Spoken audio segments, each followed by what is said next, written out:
کہ حابیل جو ہے قابل نے حابیل کو کس وجہ سے قتل کیا تھا، قابل نے قتل کیوں کیا تھا، اس کا ذکر نہیں ہے، اور غالباً جہاں تک مجھے علم ہے کہ کسی شاید حدیث میں بھی نہیں ہے کہ کس وجہ سے قتل کیا تھا۔ البتہ بعض مفسرین کرام نے تفسیروں میں یہ اقوال نقل کیے ہیں کہ اس کی وجہ یہ تھی کہ کہہ لیجیے حضرت آدم علیہ السلام کو، حضرت آدم اور حوا کے یہاں چونکہ جب اللہ تبارک و تعالیٰ کو دنیا بنانی تھی، نسل انسانی کا سلسلہ شروع کرنا تھا، تو اس کا نظم اور نظام یہ بنایا گیا کہ حضرت حوا کو جو حمل ہوتا تھا تو ایک حمل میں ایک لڑکا ایک لڑکی، دو اولاد پیدا ہوتی تھی، ایک لڑکا ایک لڑکی۔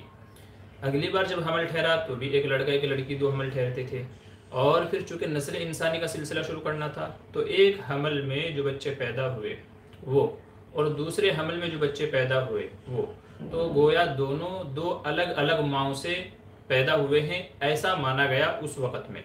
تو گویا دونوں کی مائیں الگ الگ ہیں، یا یوں کہہ لیں کہ دونوں کا حمل الگ الگ ہے۔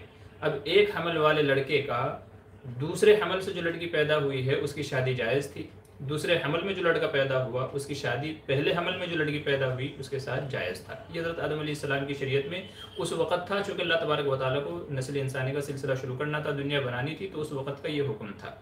تو کہتے ہیں کہ حابیل کے ساتھ میں جو لڑکی پیدا ہوئی وہ کم خوبصورت تھی، اور قابل کے ساتھ میں جو لڑکی پیدا ہوئی وہ زیادہ خوبصورت تھی۔ تو اب اصول کے مطابق حابیل کی بہن کا نکاح قابل کے ساتھ میں، قابل کی بہن کا نکاح حابیل کے ساتھ میں ہونا طے تھا، چونکہ اس وقت کی شریعت کے اعتبار سے یہی تھا۔ مگر قابل نے کہا کہ مجھے اپنی ہی بہن سے شادی کرنی ہے کیونکہ وہ زیادہ خوبصورت ہے، اور جو حابیل کی بہن ہے اس سے مجھے شادی نہیں کرنی ہے کیونکہ وہ کم خوبصورت ہے۔ تو حضرت آدم علیہ السلام نے کہا یہ تو ہے نہیں، چونکہ اللہ تبارک و تعالیٰ کی طرف سے یہ حکم نہیں ہے، تو حضرت آدم علیہ السلام نے منع کر دیا۔ پھر ان سے یہ کہا گیا کہ اچھا تم اللہ تبارک و تعالیٰ کے یہاں اپنی قربانی پیش کرو، تو جس کی قربانی اللہ تعالیٰ قبول فرما لیں گے تو گویا کہ یوں کہہ لیجئے کہ اسی کا فیصلہ مانا جائے گا، اسی کی بات مانی جائے گی۔ تو دونوں نے اپنی اپنی قربانی پیش کی۔ جو ہے حضرت حابیل نے ایک دمبا ایک بکرے کی قربانی دی، اور قابل جو تھا وہ گیہوں اناج وغیرہ غلہ وغیرہ لے کر کے آیا۔ تو آگ آئی، اس وقت میں قبولیت کی علامت یہ سمجھی جاتی تھی کہ جس کی قربانی کو آگ کھا لے تو اس کی قربانی قبول ہو گئی۔ تو آگ آئی اور جو حابیل کی قربانی تھی دمبا اس کو کھا کے چلی گئی، تو گویا فیصلہ حابیل کے حق میں ہوا، یعنی جو شریعت تھی اسی کے مطابق ہوگا کہ ان کی بہن کا نکاح اس کے ساتھ میں اور ان کی بہن کا نکاح اس کے ساتھ میں۔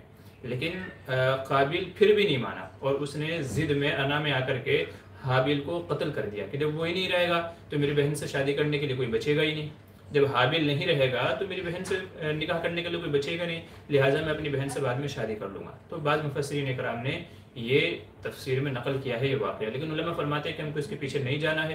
قرآن کریم نے جتنی چیز کو ضروری سمجھا اتنا بیان کیا، اور جس کو ضروری نہیں سمجھا اس کو چھوڑ دیا ہے، تو ہمیں بھی اس کے پیچھے نہیں پڑنا چاہیے۔ تو اس سلسلے میں اسی لیے بعض علماء کہتے ہیں کہ سب سے پہلے جو بیماری پیدا ہوئی وہ حسد ہے۔ کیا ہے؟ سب سے پہلی جو چیز پیدا ہوئی وہ حسد ہے کہ قابل نے حسد کیا حابیل سے، اور اسی حسد کے نتیجے میں قتل جیسے جرم کا سلسلہ شروع ہوا۔ نبی کریم صلی اللہ علیہ وسلم نے ارشاد فرمایا کہ سب سے پہلے دنیا میں قتل کرنے والا قابل ہے اور قتل ہے، اور جتنے بھی قیامت تک قتل ہوتے رہیں گے ان سب کا گناہ قابل کو ملتا رہے گا، چونکہ اسی نے پہلا قتل کیا تھا۔ تو حسد بہت بری چیز ہے، اور قتل جو ہے وہ بہت بڑا گناہ ہے، جرم عظیم ہے، گناہ کبیرہ ہے۔ اسی لیے کہا گیا کہ جس نے کسی انسان کو قتل کیا فَكَأَنَّمَا قَتَلَ النَّاسَ جَمِيعًا، گویا پوری انسانیت کو، پوری دنیا کو اس نے قتل کر دیا۔ تو یہ اس طرح کا واقعہ مفسرین کرام نے تفسیروں میں نقل کیے ہیں۔ میں بیدار کروں گا کہہ رہے ہیں کیا خون کسی غیر محرم یا غیر مسلم کو دے سکتے ہیں؟ جی ہاں، دیا جا سکتا ہے، خون سے کوئی مسئلہ نہیں ہے۔ خون آپ مسلم کو دیں، غیر مسلم کو دیں، محرم کو دیں، غیر محرم کو دیں، تو خون کسی کو بھی دیا جا سکتا ہے، اس میں کوئی مذائقہ نہیں ہے۔ اس سے حلال و حرام کا کوئی مسئلہ پیدا نہیں ہوگا۔ ایسا نہیں ہے کہ اگر آپ نے غیر محرم کو دے دیا تو یہ حرام کہلائے گا، اور یا تو اگر اپنی ہی بیوی کو دے دیا تو وہ اپنے اوپر حرام ہو جائے۔ تو اس سے خون دینے سے حلال و حرام کا کوئی مسئلہ نہیں ہے، خون کسی کو بھی دیا جا سکتا ہے، مسلم کو بھی غیر مسلم کو بھی۔ بس یہ ہے کہ خون دینے کا عوض لینا علماء نے منع کیا ہے کہ خون جو دیا جائے وہ فی سبیل اللہ دیا جائے، اس کی اجرت لینا کیا ہے؟ جائز نہیں ہے۔ عدنان خان السلام علیکم مفتی صاحب، اپنے آپ کو دیوبندی کہنا کہاں تک صحیح ہے؟ دیکھیں یہ جو الگ الگ ہم فرقوں کی طرف اپنے آپ کو منسوب کرتے ہیں، یہ اصل میں ایک منہج کی طرف اشارہ کرنا ہے کہ بھئی اس وقت ہم جو قرآن و حدیث کو جو سمجھتے ہیں تو اس کا راستہ یہ ہے۔ اس کا راستہ کیا ہے؟ یہ والا راستہ ہے۔ جیسے آپ کہیں گے کہ بمبئی جانے والا راستہ یہ ہے، بنگلور جانے والا راستہ یہ ہے، کرناٹک جانے والا راستہ یہ ہے، ٹھیک ہے، تو گاڑیاں جس طرف جا رہی ہیں، جس راستے پر جا رہی ہیں، تو آپ کہیں گے بھائی میں اس طرف سفر کر رہا ہوں یا میں اس راستے سے آپ کے پاس آیا ہوں. لوگ یہ کہتے ہیں بھائی آپ کدھر سے آؤ، کس راستے سے آؤ، کہ جی فلاں راستے سے آیا ہوں، فلاں راستے سے آیا ہوں. تو یہ الگ الگ راستے ہیں، ان کی اصل جو ہے وہ قرآن و حدیث ہی ہے، قرآن و سنت ہی ہے، لیکن الگ الگ علماء نے جو قرآن و حدیث کو سمجھا ہے تو ان کی سمجھ اور فہم کے اعتبار سے جو راستہ آج تک چلا رہا ہے تو اس کی طرف لوگ اپنے آپ کو منسوب کرتے ہیں.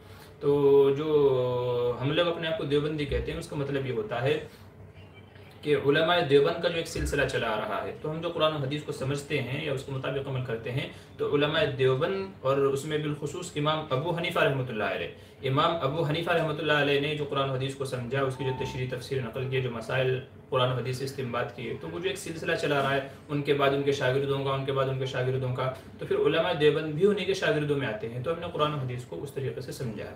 اسی طریقے سے جو بریلوی مکتب فکر سے تعلق رکھتے ہیں تو ان کا بھی یہی مطلب ہوتا ہے کہ بھائی احمد رضا خان بریلوی، جنہوں نے اس فرقے کی داغ بیل ڈالی، بنیاد ڈالی، اور آج جو بریلوی اس وقت موجود ہے وہ انہی کی طرف منسوب کر کے اپنے آپ کو بریلوی کہتے ہیں. چونکہ احمد رضا خان بریلوی جو بریلی جو دہلی کے پاس میں ایک قصبہ ہے، تو وہاں کے رہنے والے تھے، تو انہوں نے اپنے آپ کو بریلوی کہا. تو آج جو مکتب فکر سے تعلق رکھتے ہیں وہ اپنے آپ کو بریلوی اسی نسبت سے کہتے ہیں کہ احمد رضا خان نے قرآن و حدیث کی جو تشریح کی، جو مسائل اخذ کیے، تو ہم بھی اسی طریقے سے قرآن و حدیث کو سمجھتے ہیں، تو اس لیے وہ اپنے آپ کو کیا کہتے ہیں، وہ اپنے آپ کو بریلوی کہتے ہیں.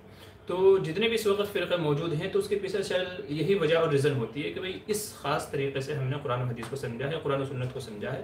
تو لوگ اپنے آپ کو کوئی دیوبندی کہتا ہے، کوئی بریلوی کہتا ہے، کوئی اہل حدیث کہتا ہے، کوئی الگ الگ طرح کے لوگ ہیں. تو اصل میں اس کے پیچھے وجہ یہ ہے. وہ ایک الگ بات ہے کہ حق کیا ہے، غلط کیا ہے، تو وہ الگ مسئلہ ہے، لیکن بہرحال کہنے کی وجوہات ہی ہوتی ہیں. عدنان خان کہہ رہے ہیں کہ اگر ایک ہی مجلس میں بار بار نبی صلی اللہ علیہ وسلم کا نام بولا اور سنا جائے تو کیا ہر بار درود پڑھنا واجب ہوگا؟ دیکھیے علماء نے اس سلسلے میں یہ فتویٰ نقل کیا ہے کہ ہر بار پڑھنا واجب تو نہیں ہے، البتہ بہتر ہے کہ اگر ہر مرتبہ درود شریف پڑھا جائے تو زیادہ ہے، چونکہ جتنی بار درود پڑھا جائے گا اتنے آپ کے درجات بلند ہوں گے، آپ کے ذخیرہ اعمال میں نیکیاں لکھی جائیں گی. کیونکہ نبی کریم صلی اللہ علیہ وسلم کا فرمان ہے، من صلی علیہ مرتن، کہ جس نے میرے اوپر ایک مرتبہ درود شریف پڑھا، اللہ تبارک و تعالیٰ اس کے اوپر 10 رحمتیں نازل فرماتے ہیں. تو اب یہ آپ کے اوپر آپ جتنا زیادہ پڑھیں گے اتنا زیادہ اجر و ثواب آپ کے اکاؤنٹ میں، کھاتے میں لکھا جائے گا. لیکن واجب نہیں ہے. اگر ایک ہی مجلس میں بار بار ذکر ہو رہا ہے، بار بار ذکر ہو رہا ہے، تو ظاہر سی بات ہے کہ بار بار درود شریف پڑھنا یہ مشقت کا باعث ہوگا، آدمی کے لیے دشوار ہو جائے گا. تو اس لیے علماء کہتے ہیں کہ ایک ہی مجلس میں واجب تو ایک بار ہے، آپ کبھی بھی ایک بار شروع میں، بیچ میں، آخر میں کبھی بھی ایک بار اگر آپ درود شریف پڑھ لیں گے تو وجوب آپ کے ذمے سے ادا ہو جائے گا. اور درود نہ پڑھنے والے کے سلسلے میں جو وعیدات بیان کی گئی ہیں حضور صلی اللہ علیہ وسلم نے، آپ اس وعید سے نکل جائیں گے. تو واجب تو صرف ایک ہی مرتبہ ہے، لیکن اگر آپ بار بار پڑھیں گے تو یہ زیادہ باعث اجر و ثواب ہوگا. تو جہاں تک وجوب کا تعلق ہے تو وہ صرف ایک ہی مرتبہ ہے. آگے چلیے. بشیر مہر، السلام علیکم مفتی صاحب. جی وعلیکم السلام. الحمدللہ، اللہ کا احسان ہے بھائی. شیخ عفان کہہ رہے ہیں نماز میں سورہ فاتحہ کے بعد سورہ پڑھنا بھول جائے تو کیا کرے؟ ایک یا دونوں میں بھی بھول جائے تو بھی کیا کرے؟ دیکھیے آپ ایک میں بھولے ہو یا دوسرے میں بھولے ہو، سورہ فاتحہ کے بعد میں کوئی دوسری صورت ملانا یہ واجب ہے. پہلی 2 رکعتوں میں فرض کی اور واجب کی پہلی 2 رکعتوں میں سورہ فاتحہ کے بعد میں صورت ملانا واجب ہے. تو اگر آپ ایک میں بھول جائیں یا دونوں ہی میں بھول جائیں تو واجب اگر چھوٹ جاتا ہے تو اس کی تلافی یہ ہے کہ آخر میں سجدہ سہو کر لیں. تو اگر ایک رکعت میں چھوٹے ہیں تو بھی ایک ہی بار سجدہ سہو ہوگا، اور اگر دونوں میں چھوٹا ہے تو بھی ایک ہی بار سجدہ سہو ہوگا. یہ مطلب نہیں ہے کہ پہلی رکعت میں چھوٹا تو اس کا ایک سجدہ سہو، دوسری میں چھوٹی تو اس کا دوسرے سجدے سہو، مطلب 2 سجدے کریں گے چونکہ 2 غلطیاں ہوئی ہیں. نہیں، یاد رکھیے نماز میں ایک غلطی ہوئی ہو یا 4 غلطی ہوئی ہو، ٹھیک ہے، تو جس غلطی کی تلافی سجدہ سہو سے ممکن ہو تو وہ ایک ہی بار سجدہ سہو ہوگا، بھلے ہی آپ نے 4-5 غلطیاں کیوں نہ کرتی ہوں. تو ایک رکعت میں سورج چھوٹی ہو، 2 رکعت میں چھوٹی ہو، سجدہ سہو صرف ایک ہی بار کرنا ہوگا. آپ نماز کے آخر میں اگر سجدہ سہو کر لیں گے تو آپ کی طرف سے وہ کافی ہو جائے گا. مگر یاد رکھیے کہ یہ حکم جب ہے جب کہ غلطی سے، بھول سے چھوٹ جائے. اگر کسی نے جان بوجھ کر کے صورت نہیں پڑھی ہے، جان بوجھ کر کے اگر چھوڑی ہے تو پھر یاد رکھیے پھر نماز ٹوٹ جائے گی. جان بوجھ کر کے اگر چھوڑی ہے تو پھر نماز ٹوٹ جائے گی، پھر نماز دوبارہ پڑھنی پڑے گی. بشیر بھائی کہہ رہے ہیں کیا ہے مفتی صاحب داڑھی صحیح نہیں آئے تو کیا کریں، کاٹیں یا پھر؟ دیکھیں داڑھی جتنی بھی آ گئی ہے اسے چھوڑے رکھنا ہے، کاٹنا نہیں ہے. بہت سارے لوگ کیا کرتے ہیں کہ اگر داڑھی صحیح سے نہیں آئی ہے، 2 بال یہاں آئے، 4 بال یہاں آئے، تو کیا کرتے ہیں پوری کٹوا لیتے ہیں، شیونگ کرا لیتے ہیں، تاکہ جب دوبارہ نئی داڑھی آئے تو وہ پورے چہرے کے اوپر آئے۔ یاد رکھیں یہ حرام عمل ہے۔ کیا ہے یہ؟ حرام ہے، گناہ کبیرہ ہے۔ آپ کے اوپر صرف 1 بال آیا ہو داڑھی کا، یا 2 بال آئے ہوں، یا 5 آئے ہوں، تھوڑے یہاں تھوڑے وہاں تھوڑے وہاں، کیسے بھی آپ کے لیے آئے ہوں، لیکن آپ کو وہی بال رکھنا واجب ہے، ان کو کٹانا جائز نہیں ہے۔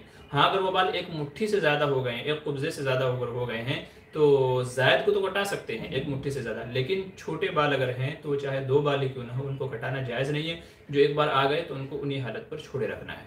بہت سارے لوگ جو یہ عمل کرتے ہیں کہ بھئی زیادہ بال آ جائیں گے، پورے چہرے پہ بھر کر کے داڑھی آ جائے گی، لہٰذا اس کو 1-2 بار شیونگ کرا لیا جائے تاکہ پورے چہرے پر آ جائے۔ یاد رکھیں یہ حرام عمل ہے، گناہ کبیرہ ہے، تو اس سے باز آنا چاہیے، ایسا نہیں کرنا چاہیے۔ مبین احمد السلام علیکم ورحمۃ اللہ وبرکاتہ۔ وعلیکم السلام جی۔ جماعت کے ہوتے ہوئے مقتدی صف میں کھڑا ہوا بوقت ضرورت آگے پیچھے دائیں بائیں کتنے قدم ہٹ سکتا ہے، اور نابینا صف سے آگے نکل جائے تو اس کو پیچھے ہٹانے کا طریقہ کیا ہے؟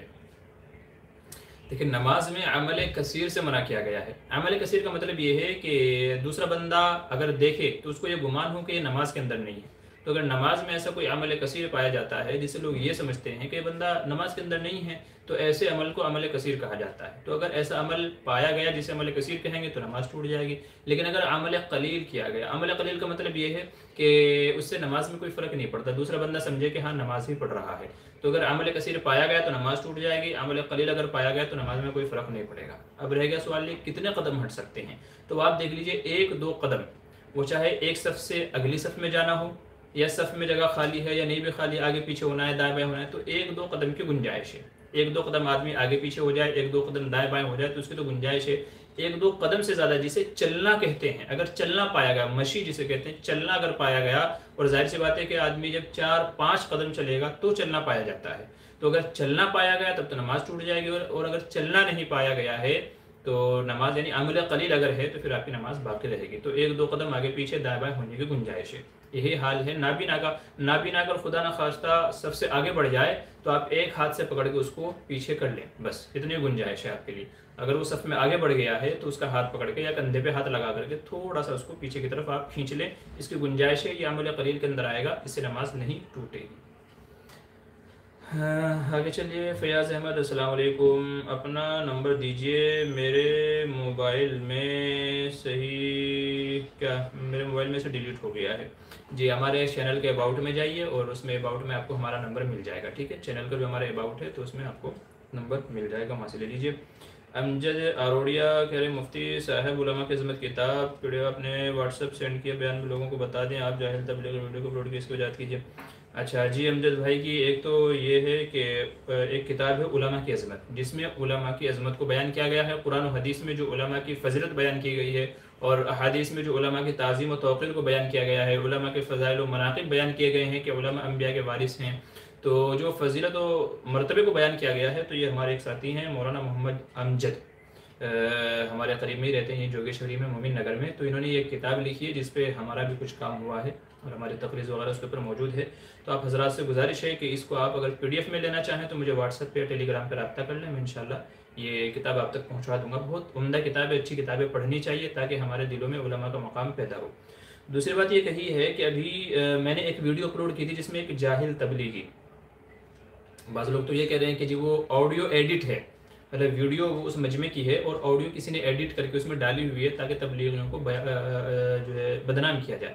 یہ بھی ہو سکتا ہے، یہ بھی ہو سکتا ہے، لیکن اگر یہ نہ بھی ہو، ٹھیک ہے، یعنی اگر ایسا نہیں بھی ہے یا ایسا ہے بھی، دونوں ہی صورت میں یہ اس بات کا کوئی انکار نہیں کرے گا کہ آج کل بعض، میں سب کی بات نہیں کہہ رہا ہوں، بعض جہالت بھرے انسان ایسے ہیں جنہوں نے صرف یہ سمجھ لیا ہے کہ کامیابی اور صرف کامیابی صرف تبلیغ کے اندر ہے، دین کا دار و مدار ہی اسی پہ ہے، نجات کا مدار صرف اسی پہ ہے، اللہ اور اس کے رسول تک پہنچنے کا راستہ یہی ہے، بس دین کا یہی راستہ ہے، اس کے علاوہ دین کا کوئی راستہ نہیں ہے۔ جو لوگ اس کے اندر لگے ہوئے ہیں بس وہی کامیاب ہیں، وہی صحیح معنوں میں دین کی خدمت کر رہے ہیں، وہی صحیح سے ایمان والے ہیں، کامل ایمان والے ہیں۔ بس بعض لوگوں کی، جاہلوں کی یہ تھنکنگ اور یہ سوچ بن گئی ہے، اللہ اسے حفاظت فرمائے، اور اسی کی وجہ سے اپنے تبلیغ کا جو بڑا عظمت والا کام، بابرکت کام ہے، جس سے لاکھوں لوگوں کی دلوں کی کیفیت بدلی ہے، لاکھوں لوگوں کی اصلاح ہوئی ہے، لوگ ایمان کے اندر داخل ہوئے ہیں، یہ پورا کام متاثر ہو رہا ہے بعض جاہلوں کی وجہ سے۔ تو یہ بعض جہلا اس قسم کے کبھی کبھی ویڈیو ڈالتے رہتے ہیں. ابھی آپ نے سنی ہوگی وہ ویڈیو, اس کے اندر وہ کوئی کہنے والا کہہ رہا ہے کہ جو تنخواہ لے کر کے اذان دیتا ہے وہ جاہل ہے, مکار ہے, اور وہ دین کی خدمت نہیں کر رہے ہیں. ایسے جو علماء نماز پڑھاتے ہیں, مدارس میں پڑھاتے ہیں, تنخواہیں لیتے ہیں, تو وہ کیا کر رہے ہیں, یہ مکار لوگ ہیں, ان کو ایمان کا بھی پتہ نہیں ہے ان کو. اور نہ جانے, مجھے بولتے ہوئے بھی شرم آ رہی ہے کہ اگر آپ ان سے یہ پوچھیں گے وہ پوچھیں گے تو پینٹ گیلی ہو جائے گی, دھوتی گیلی ہو جائے گی, پتہ نہیں کیسی کیسی باتیں کر رہا ہے وہ. تو اللہ حفاظت فرمائے اس طرح کے جہلا سے کہ جن کی وجہ سے دین کا یہ کام, تبلیغ کا کام بھی متاثر ہو رہا ہے, اور لوگوں میں علماء کے تئیں ظاہر سی بات ہے کہ علماء کا وقار مجروح ہو رہا ہے. یاد رکھیے کہ نبی کریم صلی اللہ علیہ وسلم نے علماء کو نبیوں کا وارث کہا ہے. العلماء ورثۃ الانبیاء, یہ صحیح حدیث ہے, یہ معتبر حدیث ہے. العلماء ورثۃ الانبیاء, کہ علماء نبیوں کے وارث ہے. تو یوں کہہ لیجئے نتیجہ یہ نکلتا ہے کہ جس نے علماء کی بے عزتی کی اس نے نبی کریم صلی اللہ علیہ وسلم کی بے عزتی کی, اور جس نے نبی کی بے عزتی کی تو سمجھ لیجئے کہ اللہ تعالیٰ اس کو کیسی عبرتناک سزا دے گا, دنیا میں بھی اور آخرت کے اندر بھی. اسی طریقے سے علماء ایک اعتبار سے کہیے اللہ کے ولی ہیں, دوست ہیں. اور حدیث میں نبی کریم صلی اللہ علیہ وسلم نے فرمایا من عادى لي وليا فقد آذنته بالحرب, کہ اللہ تبارک و تعالیٰ کا فرمان ہے کہ جس نے میرے ولی کو جس نے تکلیف پہنچائی تو وہ مجھ سے جنگ کے لیے تیار ہو جائے. تو علماء کی شان میں گستاخی کرنا, علماء کو برا بھلا کہنا, طعن و تشنیع کرنا, یہ ان کے لیے ایمان کے خطرے کی بات ہے. اور واقعی میں جس بندے نے یہ باتیں کہی ہیں اس ویڈیو کے اندر, تو میں اس کو مشورہ دوں گا اللہ کے واسطے اپنے ایمان کی بھی تجدید کر لیں, دوبارہ کلمہ پڑھ لیں اور دوبارہ نکاح پڑھا لیں, دوبارہ نکاح کر لیں, دوبارہ کلمہ پڑھ لیں, کیونکہ آپ کا ایمان باقی نہیں رہا ہے. آپ نے جو گھٹیا باتیں بولی ہیں یہ آپ کی تربیت کی دلیل ہے کہ آپ کی تربیت کیسے ہوئی ہے. تو اس لیے دوبارہ نکاح پڑھ لیں کیونکہ آپ کا ایمان باقی نہیں رہا ہے. اتنی جو ہے گستاخانہ باتیں آپ نے جو باتیں کہی ہیں کہ آپ واقعی ان سے آدمی کا ایمان جاتا رہے گا. تو گزارش یہ ہے کہ اس طرح کے جہلا کو بیان بھی نہیں کرنے دینا چاہیے. اس طرح کے جو جاہل ہیں جن سے امت میں انتشار پھیلتا ہے, جس سے علماء کا وقار مجروح ہوتا ہے, علماء کی بے عزتی ہوتی ہے, علماء کی شان میں یہ قدح لگاتے ہیں اور اس طرح کے الزام لگاتے ہیں, تو ایسوں کو فوراً بلکہ بائیکاٹ کرنا چاہیے اور زندگی بھر کبھی بیان کا موقع نہیں دینا چاہیے جب تک کہ وہ صحیح معنوں میں توبہ نہ کر لے. تو اس طرح کے لوگوں کی وجہ سے یہ تبلیغ کا کام بھی متاثر ہوتا ہے. اور پھر علماء اسی لیے نہیں لگتے نا, تو جب آپ ان کو برا بھلا کہو گے تو وہ اس کام میں کیوں لگیں گے؟ ظاہر سی بات ہے, پھر کہتے ہو کہ آپ علماء ہمارا ساتھ نہیں دیتے, تو جب آپ ان کو برا بھلا کہو گے تو وہ ساتھ تمہارا کیسے دیں گے؟ آپ ان کے پاس جاؤ, کارگزاری دو ان کو. جو مولانا شفیع علی تھانوی نے, مولانا الیاس رحمۃ اللہ علیہ نے جو علماء کے تعلق سے جو انہوں نے ترتیب نقل کی ہے, جو مواعظ ان کے ہیں, جو باتیں انہوں نے ذکر کی ہیں, کیسے علماء کے پاس پہنچنا چاہیے, کیا ان سے باتیں ذکر کرنی چاہیے, آپ وہ طریقہ اپنائیے. پھر دیکھیں انشاءاللہ علماء آپ کا ساتھ بھی دیں گے اور آپ کے ساتھ جڑیں گے بھی. اور دفاع بھی آج ہم ہی کر رہے ہیں, یہ علماء ہی ہیں جو دعوت و تبلیغ کا دفاع کر رہے ہیں, ورنہ تو شاید جو یہ طریقہ چلا رہا ہے الزاموں کی اتنی بھرمار ہے کہ یہ شاید کام نہیں کر پاتے, یہ صحیح معنوں میں نہیں ٹھہر پاتے. لیکن الحمدللہ علماء دفاع کرتے ہیں, اس کام کے حق ہونے کو بیان کرتے ہیں, اس کام کے فوائد کو ذکر کرتے ہیں. تو الحمدللہ علماء کی سرپرستی میں یہ کام دین دونی چوگنی ترقیات کرتے جا رہا ہے. مگر جب بعض جہلا کی طرف سے اس طرح کی باتیں سننے کو ملتی ہیں تو دل بڑا دکھتا ہے اور بڑی دل آزاری ہوتی ہے. بس یہی کہتے ہیں کہ اللہ ہی ایسے لوگوں کا جو ہے اللہ ہی ایسے لوگوں سے نپٹے گا, بس ان کا معاملہ اللہ ہی کے سپرد ہے, اللہ ہی ایسے لوگوں کو سزا دے گا جو بھی دینی ہے. تو اس طرح کے جہلا سے امت کو بچانے کی ضرورت ہے. اور جہاں بھی میں عوام سے میں گزارش کرتا ہوں کہ جہاں بھی عوام اس طرح کی باتیں سنیں کہ جہاں پر آپ کے اعتماد کو علماء سے ہٹایا جا رہا ہے, علماء کے وقار کو مجروح کیا جا رہا ہے, ان کی شان میں گستاخی کی جا رہی ہے, توہین کی جا رہی ہے, فوراً ممبر سے اٹھا کے اس کو رستے لگائیں کہ اپنا رستہ ناپو. جس کو علماء کی عزت کا وقار کا پتہ نہیں ہے, جو نبیوں کے وارث ہیں, جو امت کو مسئلے مسائل بتاتے ہیں, حلال و حرام بتاتے ہیں, تو ایسے لوگوں کے رستے جو ہے لگانے چاہیے, بلکہ جوتے لگانے چاہیے ایسے لوگوں کو, اور فوراً ان لوگوں کو باہر کرنا چاہیے. تو اس لیے جو لوگ سنتے ہیں اور وہ کچھ بولتے نہیں ہیں تو وہ بھی انہیں کے صف میں شامل ہے جو ان کی تائید کر رہے ہیں. اگر آپ جو ہے برائی دیکھ کر کے خاموش رہ رہے ہیں, غلط باتوں میں اگر آپ ان کی حمایت کر رہے ہیں, تو آپ بھی ان کے ساتھ ہی کہلائیں گے. تو اس لیے عوام سے گزارش ہے کہ جہاں بھی اس طرح کی باتیں سنیں فوراً اس کا بائیکاٹ کریں, اور ایسے لوگوں کا بائیکاٹ کریں کہ جو علماء کی توہین کرتے ہیں. جی, اور ہاں جو کتاب ہے یہ علماء کی عظمت, آپ اس کو پڑھیے انشاءاللہ, تو علماء کے تئیں آپ کے اندر جذبہ پیدا ہوگا, عزت وقار اور ان کا مقام و مرتبہ پہچاننے میں آپ کے لیے آسانی ہوگی, اور انشاءاللہ علماء پر آپ کا اعتماد بڑھے گا. علی اکبر مفتی صاحب, علماء کہتے ہیں کہ مذاق میں اپنے آپ ہندو کہنے سے حقیقت میں مسلم ہندو ہو جاتا ہے, تو کیا فلم یا ڈرامے میں جو مذاق میں اپنے آپ کو ہندو کہتے ہیں وہ بھی حقیقت میں ہندو ہوں گے؟ دیکھیں, فلموں کا کوئی بھروسہ نہیں ہے. یہ جو فلمی ایکٹر ہیں وہ چاہے کوئی بھی ہو, چاہے کوئی نام کا مسلمان ہے، کام کیسا بھی ہے. دیکھیں فلموں والوں کو کوئی بھروسہ نہیں ہے، ان کا کوئی دین ایمان نہیں ہے، وہ لوگ پیسے پہ بکتے ہیں. آپ ان کو پیسہ دو، جیسا چاہے ان سے آپ جو ہے کریکٹر کروا لو، جیسی چاہے ان سے اداکاری کروا لو. ہندو کی لڑکا ہو کے لڑکی کی ایکٹنگ کرتا ہے، چھکے کی ایکٹنگ کرتا ہے، نہ جانے آپ ان کو پیسہ دو، وہ پیسے کے غلام ہیں، جو چاہے ان سے اداکاری کروا لو. تو ان کے ایمان و یقین کا کوئی بھروسہ نہیں ہے، ان کے ایمان و یقین کا کوئی اعتبار نہیں ہے. تو وہ اس طرح کے الفاظ کہنے سے کافر ہیں نہیں ہیں، اس سے کوئی فرق نہیں پڑتا ہے. ان کے ایمان و یقین کا کوئی مذہب نہیں ہے، ان کا کوئی عطا پتہ نہیں. تو آپ ان کی تو بات نہ ہی کریں. ہاں اگر ایک نارمل بندہ اپنے آپ کو کہتا ہے تو ظاہر سی بات ہے کہ وہ اپنا بھلے مذاق میں سے، لیکن وہ اپنا مذہب چینج کر رہا ہے، وہ اسلام کا مذاق اڑا رہا ہے. اور مذاق اڑاتے ہوئے اپنے حالانکہ مسلم ہے لیکن اپنے آپ کو ہندو کہہ رہا ہے، تو پھر یہ اس کے لیے ایمان کے خطرے کی بات ہے. اس سے باز آنا چاہیے، اس سے توبہ استغفار کرنی چاہیے پکے سچے دل سے، اور دوبارہ کلمہ پڑھ لینا چاہیے احتیاطاً. اور آئندہ کبھی ایسا نہیں کرنا چاہیے. اسلام کے کسی بھی چھوٹے سے چھوٹے اگر رکن کی مذاق اڑایا گیا، علماء فرماتے ہیں کہ اگر کسی نے اسلام کے چھوٹے سے چھوٹا ارکان کا بھی مذاق اڑایا، تمسخر کیا، تو وہ آدمی کافر ہو جاتا ہے. تو اس لیے اسلام کا بھلے کوئی کتنا بھی چھوٹا عمل کیوں نہ ہو، اس کا مذاق نہیں اڑانا چاہیے. مذاق میں بھی بہت ساری چیزیں ایسی ہیں جو آپ کے ایمان جانے کا ذریعہ بن سکتی ہیں. تو اس طرح کی چیزوں سے مذاق اچھی بات نہیں ہے. عمران شیخ السلام علیکم. جی وعلیکم السلام. دعا کی درخواست ہے، جی اللہ تعالیٰ آپ کی تمام تکلیفوں کو دور فرمائے، نئے خواہشات کو پورا فرمائے. بلال خان کہہ رہے ہیں کیا طالب علم مدرسے کی کوئی اشیاء بغیر اجازت کے استعمال کر سکتا ہے، مثلا روغن وغیرہ؟ جی دیکھیں جو مدرسے کے اندر جو چیزیں دی گئی ہیں تو ظاہر سی بات ہے کہ وہ طلبہ ہی کے لیے دیے گئے ہیں اور طلبہ ہی کے استعمال کے لیے ہے. لیکن بہتر یہ ہے کہ جو ناظم ہے یعنی پورے نظام کو سنبھال رہے ہیں، جو بھی ذمہ دار ہیں، تو ان سے بغیر اجازت کے چیزوں استعمال نہیں کرنی چاہیے. اگرچہ ہے اسی کے استعمال کے لیے دی گئی ہیں، لیکن پھر بھی جو مدرسے والوں نے ایک نظام بنایا ہوا ہے، جو ایک رول بنایا ہوا ہے، اس کو فالو کرنا چاہیے. چونکہ اگر ہر آدمی اپنی اجازت سے چیزیں لینے لگے گا تو پھر مدرسے کا نظام ہی درہم برہم ہو جائے گا.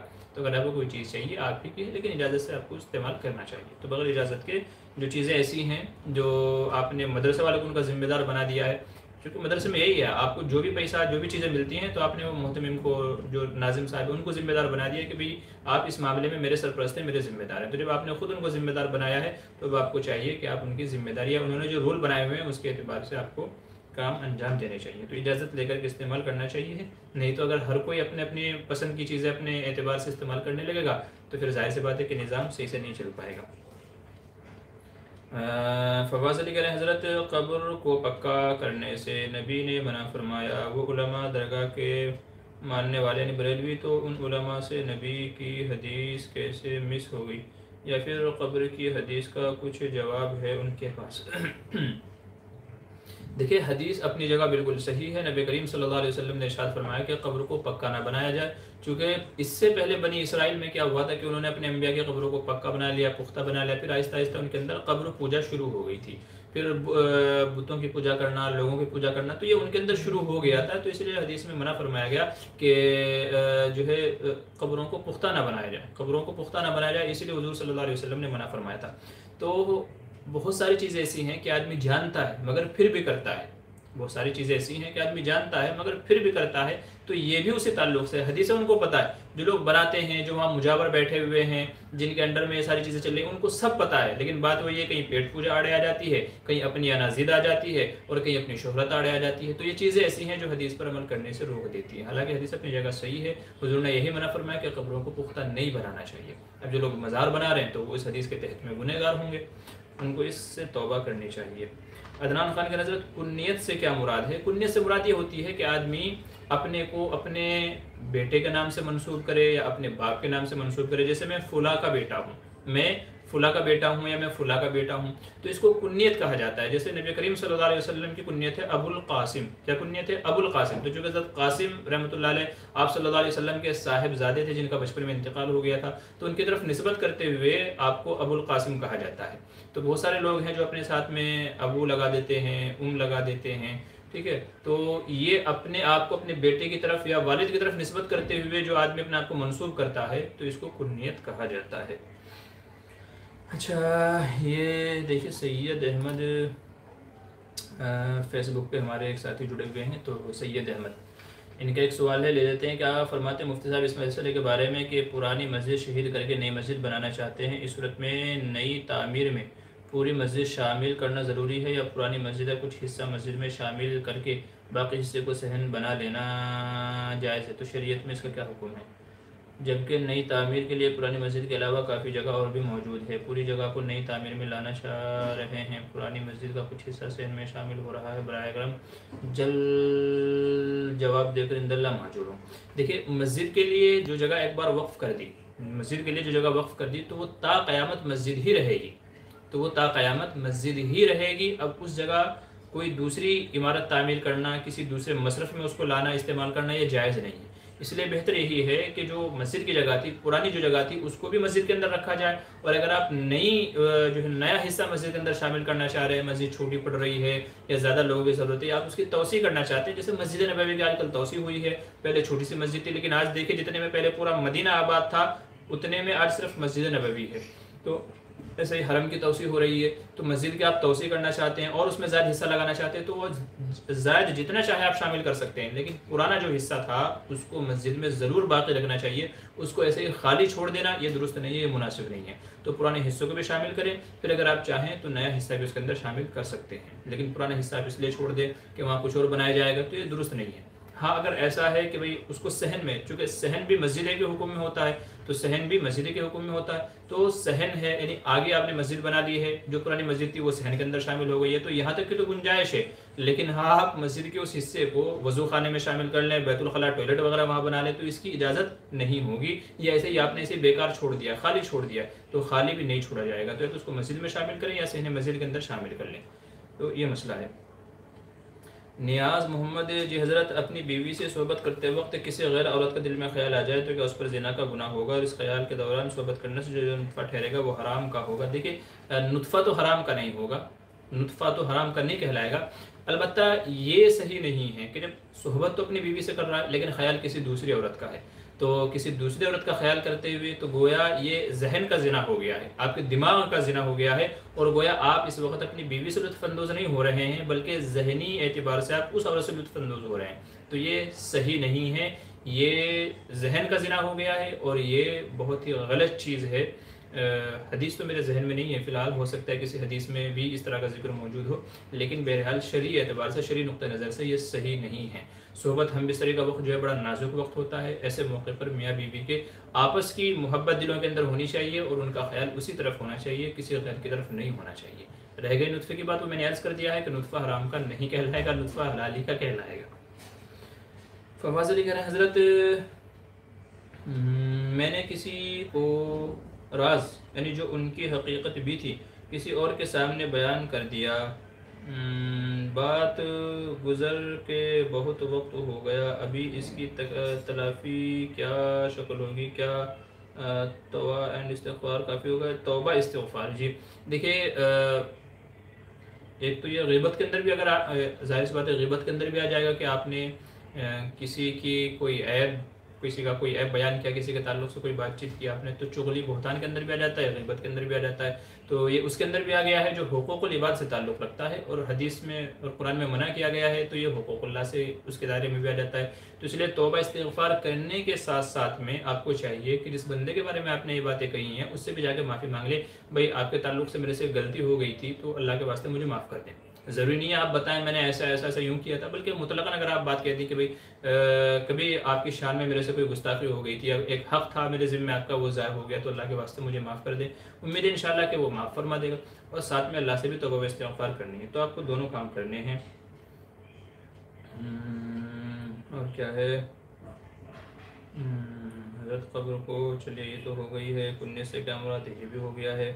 اچھا امجد جی ہمارے ساتھی کہہ رہے ہیں کہ رہنمائے تبلیغ کتاب کی وضاحت کرے۔ جی ہاں، مولانا امجد رحمانی اور ہماری ایک کتاب لکھی ہوئی ہے رہنمائے تبلیغ، جس کے اندر اس وقت جو یہ دعوت و تبلیغ کا جو طریقہ ہے اس میں کیا کیا چیزیں بیان کی جاتی ہیں، کیا کیا ہم کو کرنا ہوتا ہے، یعنی اگر ایک نیا آدمی بھی اگر کتاب کو فالو کرتے ہوئے جماعت کے اندر جائے گا انشاءاللہ تو پورا کام وہ آسانی سے کر لے گا، اس میں دعائیں بھی ہیں اور سنتیں بھی ہیں اور بہت ساری کچھ چھوٹی چھوٹی صورتیں بھی ہیں، بہت ساری مفید چیزیں اس کے اندر شامل کی گئی ہیں، گشت کرنے کا طریقہ، گشت کے آداب، کھانے کا طریقہ، کھانے کے آداب، سونے کا طریقہ، سونے کے آداب، امیر کس کو بنانا چاہیے، کیسے بنانا چاہیے، امیر کی ذمہ داریاں کیا ہیں، 6 نمبر کیا ہیں، 6 نمبر میں کیا ہم بیان کریں گے، ان کی کیا کیا، تو یہ تمام چیزیں اس کتاب کے اندر بیان کی گئی ہیں رہنمائی تبلیغ کے اندر. تو جس ساتھی کو چاہیے کہ پڑھنی چاہیے.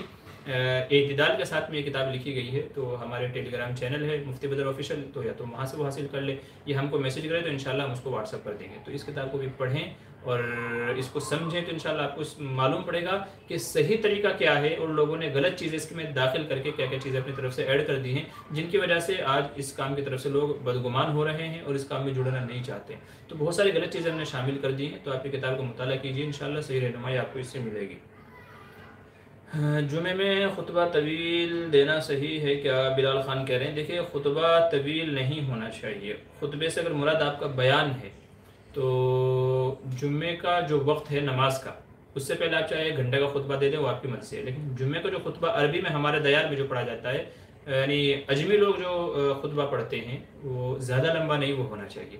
چونکہ ظاہر سی بات اگر آپ لمبا خطبہ دیں گے تو جمعے کے، آج کل تو ہمارے کہتے ہیں نا جمعے کا نمازی ہے، جمعے کے مسلمان ہیں کہ جمعے کے دن مسجدیں بھر جاتی ہیں اور بقیہ نمازوں میں پھر وہی 1 صف 2 صف 1.5 صف، کبھی کبھی تو 4-5 آدمی ہوتے ہیں.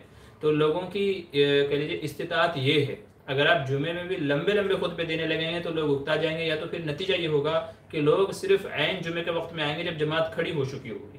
جب جماعت کھڑی ہو چکی ہوگی اس وقت آئیں گے اور 2 رکعت پڑھیں گے پھر بھاگ جائیں گے. تو لوگ یہ طریقہ اپنا لیں گے تو وہ خطبہ سننے کے ثواب سے محروم ہو جائیں گے. تو اس لیے بہتر یہ ہے کہ جمعہ کا خطبہ مختصر ہونا چاہیے، زیادہ لمبا بھی نہیں ہونا چاہیے، زیادہ چھوٹا بھی نہیں ہونا چاہیے. اتنا ہونا چاہیے کہ جس کو لوگ شوق سے سنیں اور لوگوں کے اوپر بار گراں نہ ہو، لوگوں کے اوپر بار بوجھ محسوس نہ ہو. تو اتنا ہونا چاہیے. بہت زیادہ لمبا خطبہ دینا یہ مناسب نہیں ہے. ہاں جو ہمارے دیار میں آدھا گھنٹہ 20 منٹ 15 منٹ جو پہلے بیان ہوتی ہے اپنی لینگویج میں لوگوں کو سمجھانے بجھانے کے لیے، جو بیان ہوتا ہے، جو بات ہوتی ہے، اس کو آپ چاہیں کم زیادہ کر سکتے ہیں. کیونکہ اس میں جو آنا چاہے گا، جس کو شوق ہوگا وہ آئے گا، جس کو سننا ہے، دین کی باتیں سمجھنی ہے وہ آئے گا، اور جس کو نہیں سننی ہے نہیں سمجھنی ہے تو پھر وہ نہیں آئے گا. تو اسے کم زیادہ کر سکتے ہیں، لیکن جمعہ کا خطبہ جو ہے وہ زیادہ لمبا نہیں رکھنا چاہیے.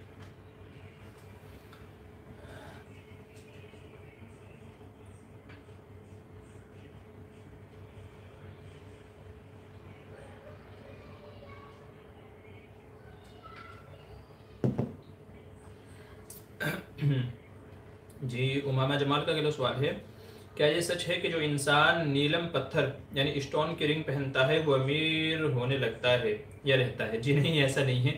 پتھروں کے اندر کوئی خصوصیت نہیں ہے. کسی پتھر کے اندر اپنی کوئی ذاتی خصوصیت نہیں ہے کہ وہ کسی کو مالدار بنا دے یا کسی کو غریب بنا دے. اگر ایسا ہونے لگے تو دنیا کا ہر انسان نیلم پتھر پہننے لگے. دنیا کا بھائی امیر کون نہیں ہونا چاہتا؟ مال کس کو نہیں چاہیے؟ آج سارے لفڑے جو لوگ جھوٹ بولتے ہیں، دھوکہ دھڑی دیتے ہیں، ٹھیک ہے، ایک کی ٹوپی دوسرے کو پہناتے ہیں اور دغا بازی کرتے ہیں، لوگوں کے مال ہڑپ کر جاتے ہیں، ٹھیک ہے، جھوٹے پلان بناتے ہیں. تو طرح طرح کی جو فراڈ بازیاں چل رہی ہیں وہ صرف مالدار ہونے کے لیے ہے. تو اگر کسی کو معلوم پڑ جائے کہ نیلم پتھر پہننے سے آدمی بنتا ہے یا مالدار ہی رہتا ہے، پیسہ ختم ہی نہیں ہوتا، تو میں کہتا ہوں کہ دنیا کا ہر آدمی نیلم پتھر پہننے لگے، ہے کہ نہیں ہے؟ تو اس لیے پتھر کے اندر کوئی خصوصیت نہیں ہے کہ وہ کسی کو مالدار کر دے یا مالدار رہنے دے یا کسی کو غریب کر دے. یہ تو اللہ کی صفت ہے، یہ تو اللہ کے قبضہ قدرت میں ہے کہ جس کو چاہے اللہ تعالیٰ، جس کو چاہے جو فضل عطا فرمائے، جس کو چاہے مالدار بنائے، جس کو چاہے غریب بنائے. تو یہ اللہ کے ہاتھ میں ہے. یہاں پر ایک بات عقیدے سے تعلق رکھتی ہے، اس کو یہ سمجھ لیجئے کہ اگر کوئی بندہ نیلم پتھر کو اس نیت سے پہنتا ہے کہ اس سے مجھے مالداری ملے گی یا یہ پتھر پہننے سے مال آتا ہے، تو یہ شرکی عقیدہ ہے. یہ کیا ہے؟ شرکی عقیدہ ہے. وہ چاہے نیلم پتھر ہو، عقیق پتھر ہو، فیروزہ پتھر ہو، اور اس طرح کے نہ جانے کیسے کیسے پتھر ہیں مارکیٹ کے اندر. یاد رکھیے اگر کوئی پتھر اس نیت سے پہنا گیا، اس سے شفا ملے گی، اس سے مالداری ملے گی، اس سے یہ کام ہوگا، اس سے وہ کام ہوگا، تو یاد رکھیے کہ یہ شرکی عقیدہ ہے. ایسے بندے کو دوبارہ کلمہ پڑھنا چاہیے اور اپنے عقیدے کی اصلاح کرنی چاہیے. تو یہ عقیدہ ہی درست نہیں ہے، ٹھیک ہے. تو پتھروں کے اندر اپنے ذات کے اندر کوئی خاص صفت نہیں ہے. صفت تو یہ ساری اللہ کے اندر ہے، جس کو چاہتا ہے شفا دیتا ہے، جس کو چاہتا ہے مالداری دیتا ہے. تو لوگوں میں جو باتیں مشہور ہیں پتھروں کے تعلق سے، سب کیا ہیں؟ جہالت پر مبنی ہیں. مبین احمد کہہ رہے ہیں جو آدمی اپنی بیوی کا مہر ادا نہ کرنے کی نیت رکھتا ہو تو کیا اس آدمی کو زانی کہا جائے گا؟ جیسا کہ 5 منٹ کا مدرسہ کتاب ہے اس میں لکھا ہے یہ مسئلہ. جی ہاں اس میں لکھا ہے، اور یہ حدیث ہے کہ جو بندہ شادی کرے اور مہر متعین کرے لیکن دل میں یہ ہو کہ ادا نہیں کروں گا تو اس کو زانی کہا گیا ہے. چونکہ مہر جو ہے، مہر علماء نے مہر کی تعریف یہ کی ہے کہ مہر وہ رقم کہلاتی ہے کہ جو عورت سے نفع حاصل کرنے کے عوض میں ہم اس کو دیتے ہیں. تو عورت کا مخصوص حصہ استعمال کرنے کے عوض میں ہم جو رقم دیتے ہیں اس کو مہر کہا جاتا ہے۔ ظاہر سی بات ہے، کہتے ہیں نا کہ بھئی فاحشہ عورت، وحشیہ، تو اس کے پاس اگر جائیں گے تو رات کا یہ اتنے ہزار، تو جب ایک فاحشہ کی کہہ لیجیے ایک رات کی اتنی رقم ہوتی ہے، تو وہ عورت جس کو آپ اپنے نکاح میں لا کر کے زندگی بھر استعمال کریں گے، تو کیا اس کی کوئی ویلیو نہیں ہے؟ کیا اس کے اس مخصوص حصے کا کوئی بدل نہیں ہے؟ کیا اس کی کوئی ویلیو نہیں ہے؟ کیا کوئی اس کی رقم نہیں ہے؟ تو آپ زندگی بھر ایسے استعمال کرتے رہیں گے۔ تو اس وجہ سے حدیث میں اس کو زانی کہا گیا کہ وہ گویا کہ زنا کرے گا اپنی بیوی سے۔ تو اس لیے یہ الگ بات ہے آدمی نہ دے، یہ الگ بات ہے، لیکن اگر نکاح کے وقت ہی نیت کر رہا ہے کہ بھئی مہر تو نہیں دوں گا، تو ظاہر سی بات ہے کہ وہ گنہگار ہوگا۔ یہ تو نہیں کہا جائے کہ وہ حقیقت میں زانی ہی ہوگا، یہ تو نہیں کہا گیا۔ ہاں یہ ہے کہ اس کو مطلب یہ کہا جائے کہ وہ گنہگار ہے، اس کو چاہیے کہ اپنی نیت درست کرے، اصلاح کرے اور بیوی کا مہر جلدی سے جلدی ادا کر دے۔ فواز علی کہہ رہے ہیں حضرت میں نے کسی کے ارے یار یہ تو ہو گیا ہے، یا اللہ مجھے موت اس حال میں دینا کہ میں آپ کے نزدیک مسلم مروں، یہ دعا بدعت ہے؟ جی نہیں، بدعت تو نہیں ہے، یہ دعا تو بدعت تو نہیں ہے، بلکہ غالباً یہ تو شاید قرآن کریم کی ایک آیت ہے جس میں یہ کہا گیا کہ وَلَا تَمُوتُنَّ إِلَّا وَأَنْتُمْ مُسْلِمُونَ، وَلَا تَمُوتُنَّ إِلَّا وَأَنْتُمْ مُسْلِمُونَ، قرآن کریم کی آیت ہے، اللہ کی طرف سے تاکید ہے کہ تمہاری موت اس حال میں آئے کہ تم مسلمان ہو۔ تو اپنے ایمان کی بقا کی دعا کرنا، یا اللہ ایمان پر میرا خاتمہ فرمائے، تو بہترین دعا ہے، بلکہ جامع دعا ہے۔ نبی کریم صلی اللہ علیہ وسلم سے اس طرح کی دعا کو ثبوت ہے، یا اللہ میں مروں تو اس حال میں کہ میں مسلمان ہوں، تو یہ تو اچھی دعا ہے، بہتر دعا ہے، بلکہ افضل دعا ہے۔ تو اپنے ایمان کو باقی رکھنے کے لیے، اپنے اسلام کو باقی رکھنے کے لیے اگر کوئی بندہ دعا مانگتا ہے تو بڑی اچھی بات ہے۔ اب اس میں الفاظ آگے پیچھے ہو سکتے ہیں، ظاہر سی بات ہے، جس کو جس طریقے سے مزہ آتا ہے دعا مانگنے میں اس طریقے سے دعا مانگ لے، ٹھیک ہے، تو اس میں کوئی مسئلہ نہیں ہے۔ بلال خان کہنے زکوٰۃ میں ہیلے کا کیا حکم ہے؟ ظاہر سی بات ہے اگر ہیلا نہیں کریں گے تو آج کل بہت سارے مدارس کا نظام ٹھپ ہو جائے گا۔ ہیلے کا مطلب یہی ہوتا ہے کہ دیکھیں زکوٰۃ غریبوں کا حق ہے، جو یتیم غریب بچے زکوٰۃ کے مستحق بچے مدارس کے اندر پڑھتے ہیں، تو زکوٰۃ تو اصل تو انہیں کو دی جاتی ہے، ٹھیک ہے، لیکن مدرسے والے ہیلا کرتے ہیں تاکہ اساتذہ کی تنخواہیں جو ہے نکالی جا سکیں، جو اس کی تعمیرات ہیں ان میں لگائے جا سکے، مہمان آتے ہیں ان میں لگایا جا سکے، اور دوسرے بہت سارے جو ہے مصارف ہیں ان میں استعمال کیا جا سکے، تو اس لیے ہیلا اختیار کیا جاتا ہے۔ تو وہ زکوٰۃ کے لیے ہیلا کرنا ظاہر سی بات ہے وہ کرنا ہی پڑے گا، نہیں تو بہت سارے مدارس کا نظام ٹھپ ہو جائے گا۔ ایسے ہی اگر آپ کوئی اور وضاحت اگر چاہتے ہیں، کوئی اور آپ کے ذہن میں ہے تو اس کی مکمل وضاحت کیجیے۔ بہرحال زکوٰۃ کے لیے ہیلا میں کوئی مظاہرہ نہیں ہے، آپ نے مطلقاً بات لکھی ہے، دیکھو مطلقاً آپ کبھی بھی مت لکھیے گا، بلکہ آپ اس سے کیا مراد لے رہے ہیں اگر تھوڑی سی اس کی وضاحت کر دیں گے تو مسئلہ کھل کر کے سمجھ میں آ جائے گا۔ زکوٰۃ میں ہیلے کا کیا حکم ہے؟ تو زکوٰۃ میں جو ہیلا ہم جو سمجھے ہیں اس کے اعتبار سے ہم نے وضاحت کر دی ہے، اگر آپ کے دماغ میں کچھ اور ہے تو آپ اس کو لکھ دیجیے۔ نیاز احمد کہتے ہیں حضرت ایک ہی تحریمہ سے بہت سے نوافل پڑھ سکتے ہیں کیا؟ مثلا جیسے 2 نوافل کے اندر تحیۃ الوضو اور تحیۃ المسجد اور صلاۃ الحاجت پڑھ سکتے ہیں کیا؟ ایک ہی مطلب 2 رکعت میں تحیۃ الوضو، تحیۃ المسجد اور صلاۃ الحاجت؟ دیکھیں تحیۃ الوضو اور تحیۃ المسجد ان دونوں میں تو آپ ایک نیت کر سکتے ہیں، لیکن صلاۃ الحاجت بھی وہی ہے، تو صلاۃ الحاجت کے لیے تو آپ کو الگ سے نیت باندھنی پڑے گی۔ تو صلاۃ الحاجت الگ اور تحیۃ الوضو اور تحیۃ المسجد ان دونوں میں آپ ایک نیت کر سکتے ہیں، لیکن 3 نیت ایسا کرنا جیسے آپ نے بتائی ہے، تو 3 نیتیں یعنی صلاۃ الحاجت کی بھی نیت کر لیں تو یہ مناسب نہیں ہے۔ قسمت علی السلام علیکم مفتی صاحب، ٹوپی لگا کر ہم کیا کریں، ہمیں جانا سے ہمیں کیا کریں، ٹوپی لگا کر ہمیں جانا صحیح ہے؟ اگر ہمیں اس کا مطلب ہے کہاں جانا چاہ رہے ہیں ٹوپی لگا کر کے؟ بات سمجھ میں نہیں آ رہی ہے، تھوڑی وضاحت کر دیجیے آپ نے۔ سن لاہور کیا نام ہے ان کا، یہ کہہ رہے ہیں طلاق کا مسئلہ اگر میاں بیوی میں لڑائی ہو جائے اور غصے میں 3 مرتبہ طلاق دے دی لیکن نیت نہیں تھی، اس کا کوئی اعتبار نہیں ہوگا؟ بھائی نیت تھی نہیں تھی، جب لفظ طلاق اگر بولا ہے، اگر لفظ طلاق بولا ہے تو پھر نیت کا کوئی اعتبار نہیں ہوگا، جب یہ لفظ زبان سے نکال دیا تو وہ ہو جائے گی، 1 بار بولا تو 1، 2 بار بولا 2، 3 بار بولا تو 3۔ ظاہر سی بات ہے کہ لڑائی جھگڑے میں ہی طلاق ہوتی ہے نا، پیار محبت میں کون کہتا ہے میری جان میں تم سے بڑی محبت کرتا ہوں، بڑا پیار آج تم پیارا ہے لہٰذا یہ 3 طلاق میری طرف سے رکھ لو، ان کو اٹھا کے ان کا گفٹ بنا کے رکھ لو، پیار محبت میں کون دیتا ہے یار؟ عجیب احمقانہ سوال ہے۔